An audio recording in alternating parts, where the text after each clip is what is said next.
Friends, my name is Yashwant Chinchane और आप देख रहे हैं live with live channel. Friends, आज हम इस वीडियो में पेप्टिक अल्सर के बारे में देखने वाले हैं। ओके,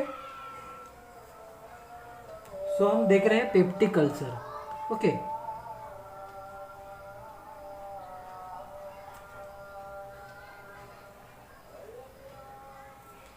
सो पेप्टिक अल्सर क्या होता है? It is a degeneration and necrosis of a gastrointestinal mucosa।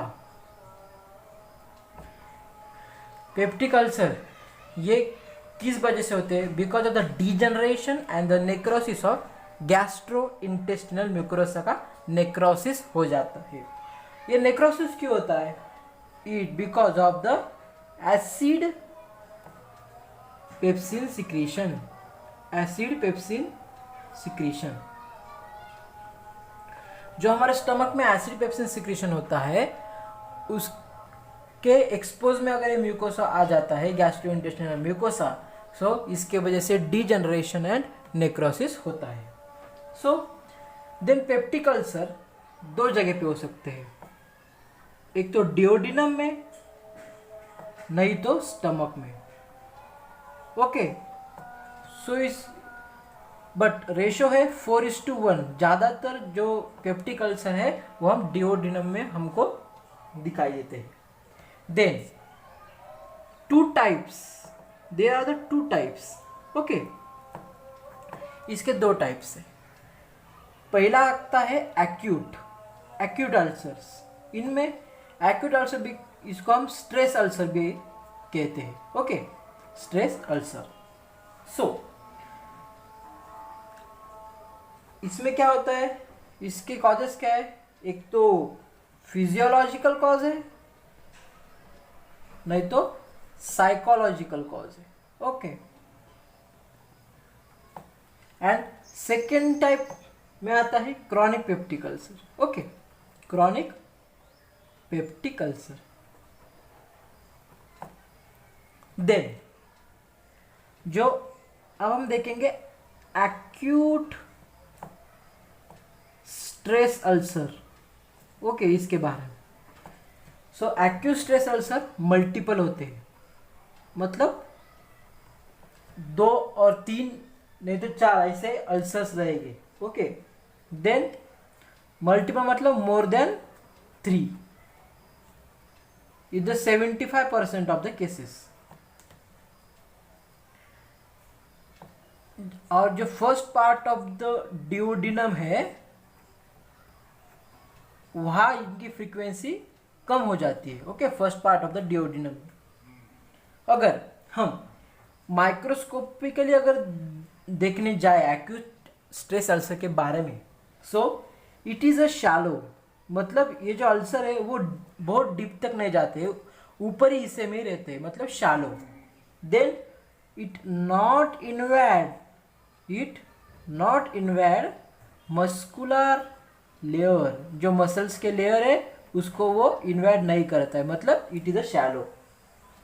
Then margin and base, margin and the base of a ulcer को हमको इन्फ्लामेशन दिखाई देता है। Okay, so margin and the base of the ulcer we see the inflammation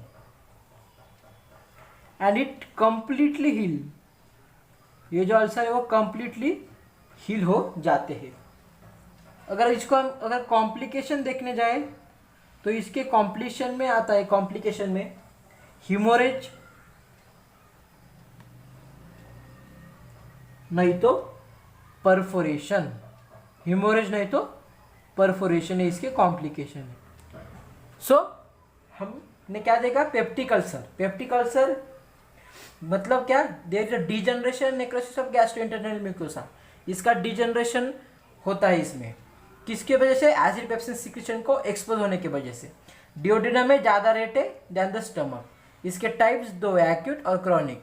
acute stress ulcer multiple रहते हैं, more than 3, and इसकी जो frequency है वो कम रहती है first part of the duodenum. Okay, microscopically it is shallow, not invert the muscular layer, margin and base of ulcer inflammation दिखाते हैं, और it completely heal without leaving the scar, and the complications is the haemorrhage and the perforation. Then अगर हम chronic ulcer की अगर बात करने जाए, ओके, क्रॉनिक पेप्टिक अल्सर, अगर हम क्रॉनिक पेप्टिक अल्सर के बारे में देखने जाए तो what are the causes. First cause यही होगा, because of the mucosal degeneration, जो अंदर का जो लेयर है म्यूकोजल लेयर, उसका डीजनरेशन होता है because of the acid pepsin secretion को एक्सपोज होने की वजह से. ओके, देन नेक्स्ट हो सकता है non steroid anti inflammatory drugs लेने की वजह से. इसके वजह से क्या होता है, टॉक्सिसिटी बढ़ेगी. नहीं तो एच पाइलोरी, ये जो बैक्टीरिया, इसका इन्फेक्शन हो सकता है, ज़्यादातर डिओडिनल अल्सर.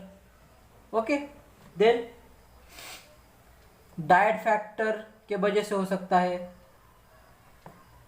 हार्मोनल फैक्टर की वजह से हो सकता है. ओके, देन लोकल गैस्ट्राइटिस की वजह से हो सकता है. ऐसे बहुत सारे इसके कॉजेस है. अगर पैथोजेनेसिस हम अगर देखने जाते हैं, पैथोजेनेसिस, सो जो डिओडिनल अल्सर है, तो डिओडिनल अल्सर इसका कॉज है because of the acid pepsin secretion,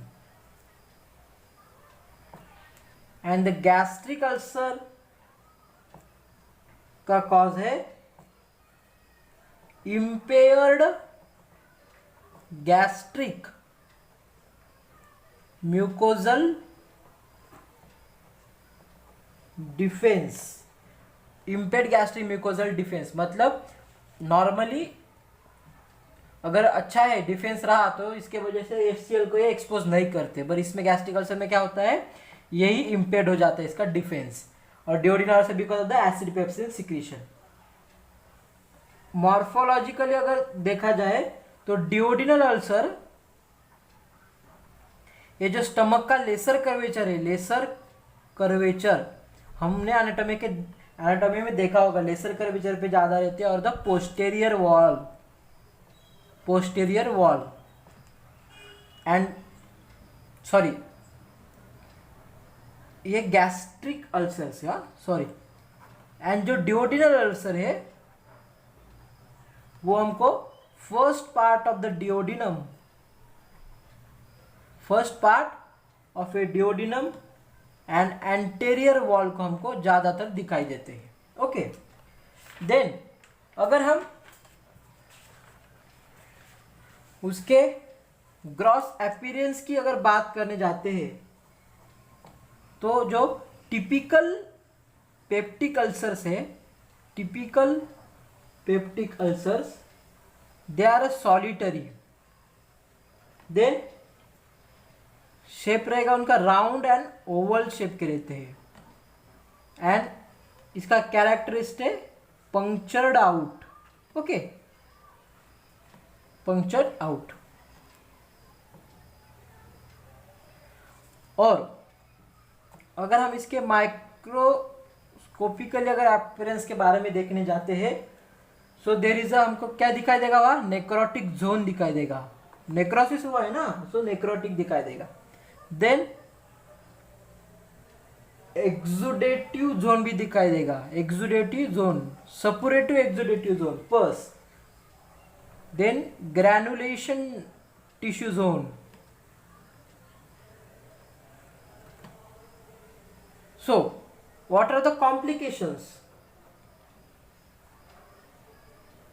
इसके वजह से हमने देखा परफोरेशन होता है, देन ऑब्स्ट्रक्शन हो सकता है, और मैलिग्नेंट ट्रांसफॉर्मेशन हो सकता है. और ऐसा कहते हैं इफ द पेशेंट, अगर पेशेंट को पेप्टिक अल्सर हो गया तो पेप्टिक अल्सर कभी भी जाता नहीं है, means once a peptic ulcer patient always a peptic ulcer patient.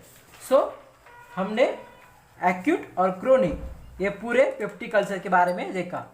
So if you like the video, subscribe my channel and press the bell icon. Thank you friends.